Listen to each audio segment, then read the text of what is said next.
తెలుస్తుంది మీకు ఎంత పెద్దగా డబ్బులు ఆదా అవుతుందో అని.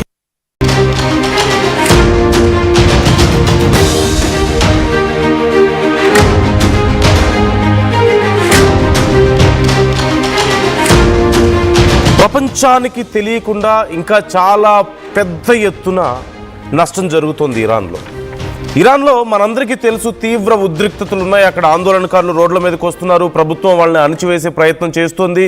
ఆందోళనకారులు డిమాండ్ చేస్తుంది ఒక్కటే, అక్కడ వాళ్ళ సుప్రీం లీడర్ దిగిపోవాలి. ఇదే వాళ్ళు అడుగుతున్నారు. అయతుల్లా ఖమేనీ అక్కడ అధికారం నుంచి దిగిపోవాలి అని అడుగుతున్నారు.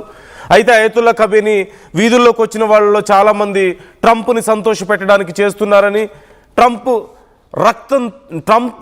ఇప్పుడు ఇరాన్ ప్రజల రక్తాన్ని తన చేతులకు పూసుకున్నారు అంటున్నారు. అయతుల్లా ఖమేనీ ఒక సీరియస్ కామెంట్ చేశారు. ట్రంప్ చేతులు ఇరాన్ ప్రజల రక్తంతో తడిశాయి అంటున్నారు. మరోవైపు ఇరాన్ ప్రజలకి సహాయం చేయండి, అమెరికా జోక్యం చేసుకోండి ఇరాన్లో అంటూ రెజా పహ్లావి అక్కడి యువరాజు, గత సుప్రీం లీడర్ కొడుకు, వేరే దేశాల్లో ఇప్పుడు ఉంటున్నాడు అతను, అక్కడ ఆందోళనకారులని చెదరగొట్టే ప్రయత్నంలో భాగంగా అనేక మంది ప్రాణాలు తీస్తున్నారు, వాళ్ళని అణగదొక్కుతున్నారు. అక్కడ అమెరికా జోక్యం అవసరం అంటూ మరోవైపు పహ్లావి కామెంట్ చేస్తున్నాడు. అమెరికాకి పిలిపిస్తున్నాడు, ట్రంప్కి పిలిపిస్తున్నటువంటి పరిస్థితి కనిపిస్తుంది. బట్ ఒక్కసారి what is the current situation in Iran అనేది చూస్తే చాలా భయంకరంగా ఉంది. మనందరికీ తెలిసి యాజ్ పర్ ద స్టాటిస్టిక్స్ టెహ్రాన్లో ఇప్పటి వరకు, ఓన్లీ టెహ్రాన్లో మాత్రమే ఇప్పటి వరకు సుమారుగా 210 మంది ప్రాణాలు కోల్పోయినట్లుగా తెలుస్తోంది. అండ్ యు నో వాట్, మనం ఎప్పుడో చూస్తుంటాం ఇలాంటి ఒక పరిస్థితి. జలియన్ వాలాబాగ్ ఘటన మనం సహజంగా చూసాం. అప్పుడెప్పుడో బ్రిటిషర్స్ ఉన్నప్పుడు మన భారతీయుల మీద తుపాకులతో ఒక్కసారిగా గుంపు మీద దాడి చేశారని మనం విన్నాం కదా. సో అలాంటి ఒక ఘటన ఇప్పుడు మనం చూస్తున్నాం. ఉత్తర టెహ్రాన్లో ఒక పోలీస్ స్టేషన్ దగ్గర అక్కడ నిరసనకారులను అణిచివేసే దాంట్లో భాగంగా సైనికులు మెషిన్ గన్స్తో కాల్పులు జరిపితే 30 మెంబర్స్ అక్కడికక్కడే ప్రాణాలు కోల్పోయారు. 30 members in one particular incident. Just imagine ఎంత భయంకరంగా ఉందో. మెషిన్ గన్స్తో విచ్చలవిడిగా కాల్పులు జరపడమా నిరసనకారుల మీద? ఇంతకంటే భయంకరమైన పరిస్థితి ఇంకేదైనా ఉంటుందా? జస్ట్ ఇమాజిన్, ఒక గ్రూప్ ఆఫ్ ఒక 500 మందో 600 మందో 1000 మందో ఒక చోట ఆందోళన వ్యక్తం చేస్తున్నారు. And they open fire machine గన్స్తో విచ్చలవిడిగా ఇలా కాల్పులు జరుపుకుంటూ పోతే, తొక్కుకుంటూ ఒకరినొకరు అక్కడి నుంచి పరుగులు తీస్తే నిరసనకారులు, ఆ బుల్లెట్లకి 30 మంది బలయ్యారు, అక్కడికక్కడే ప్రాణాలు కోల్పోయారు. అండ్ అనేక మంది తీవ్రంగా గాయపడ్డారు. ప్రాణాలు కోల్పోయిన వాళ్ళ సంఖ్య మాత్రమే 30 మంది. ఇక బుల్లెట్ గాయాలతో హాస్పిటల్లో చికిత్స పొందుతున్న వాళ్ళు, హాస్పిటల్స్ కూడా వెళ్ళలేక చివరికి ఎక్కడో ఒక చోట తెలిసిన వాళ్ళ దగ్గర లేదంటే ప్రైవేట్ డాక్టర్స్ దగ్గర చికిత్స పొందుతున్న వాళ్ళ పరిస్థితి ఇంకా ఎంత సంఖ్య ఉందనేది ఒకసారి మీరు ఇమాజిన్ చేసుకోండి. Only in Tehran 210, more than 210. అంటే ఇక ఇరాన్ వ్యాప్తంగా ఎంతమంది ప్రాణాలు కోల్పోయి ఉంటారనేది ఊహించుకుంటే భయం వేస్తుంది. అందులో చిన్నపిల్లలు ఉన్నారు, మహిళలు ఉన్నారు, వృద్ధులు ఉన్నారు, యువత ఉన్నారు, ఎంతోమంది ఉన్నారు. వీళ్ళందరూ ప్రాణాలు కోల్పోతున్నారు. How horrible it is. Just imagine. విచ్చలవిడిగా మిషన్ గన్స్తో కాల్పులు జరపడం ఏంటి? జనరల్గా ఆందోళనకారుల మీద రబ్బర్ బుల్లెట్స్ ఉపయోగించడాన్ని మనం చూస్తాం, టియర్ గ్యాస్లు ఉపయోగించడాన్ని చూస్తాం, లేదంటే కెనన్స్ ఉపయోగిస్తారు, వాటర్ గన్స్ ఉపయోగిస్తారు.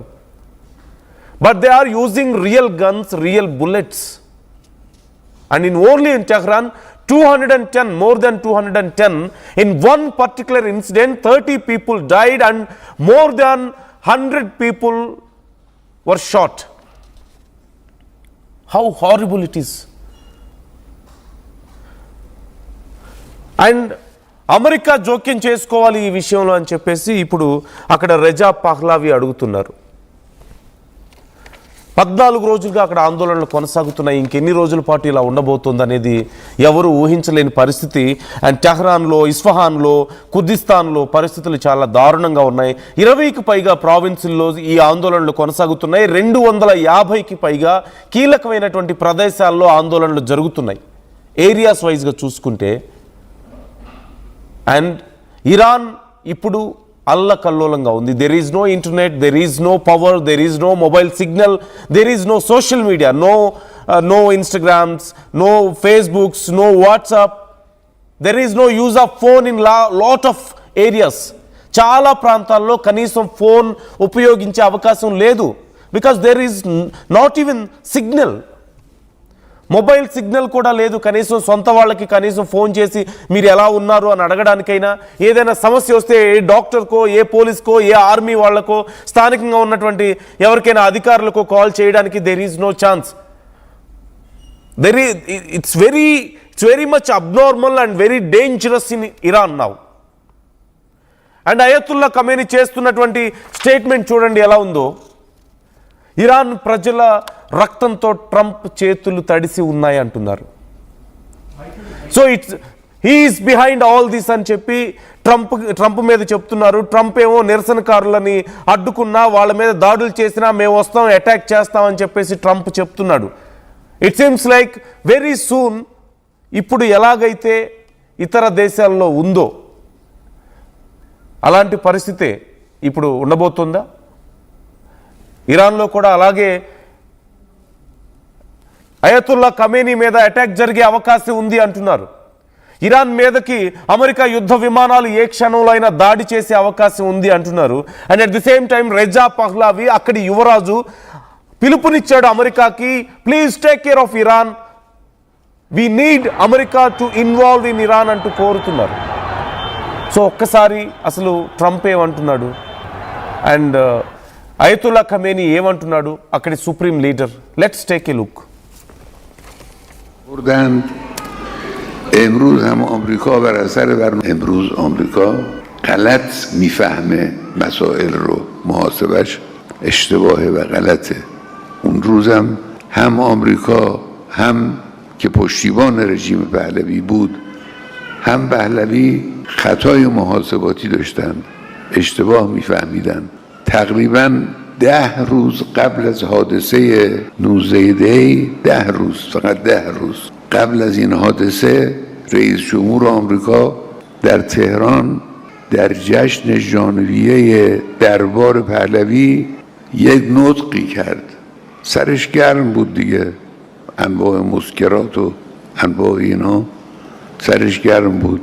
در اون نطق گفت ایران جزیره ثبات هست.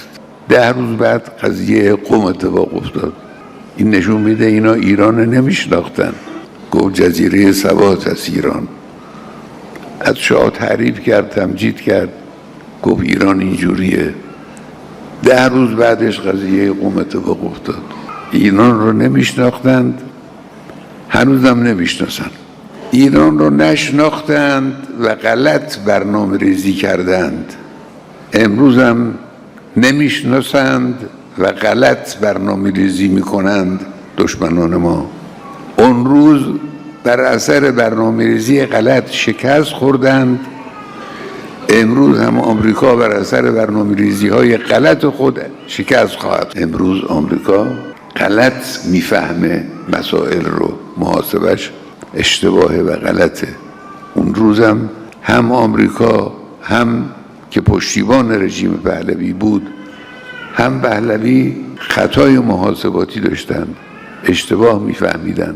تقریبا 10 روز قبل از حادثه 19 دی، 10 روز، فقط 10 روز قبل از این حادثه، رئیس جمهور آمریکا కావాలని విదేశీ శక్తులు ఇరాన్లో ఆందోళన సృష్టించడానికి, అక్కడి సమాజాన్ని నాశనం చేయడానికి ప్రయత్నిస్తున్నారని, దీని వెనక చాలా పెద్ద కుట్ర ఉందని ఇతర దేశాల శక్తులు, ముఖ్యంగా అమెరికా శక్తులు దీని వెనక ఉన్నాయంటూ అయతుల్లా ఖమేనీ అంటున్నారు. At the same time he's commenting Trump చేతులు ఇరాన్ ప్రజల రక్తంతో తడిశాయి అంటున్నారు. దీని అంతటికీ బాధ్యత ట్రంప్దే అంటూ అయతుల్లా ఖమేనీ అంటున్నారు. అండ్ మరి ట్రంప్ ఏమంటున్నారు ఒకసారి చూద్దాం. And that doesn't mean so Iran's in big trouble.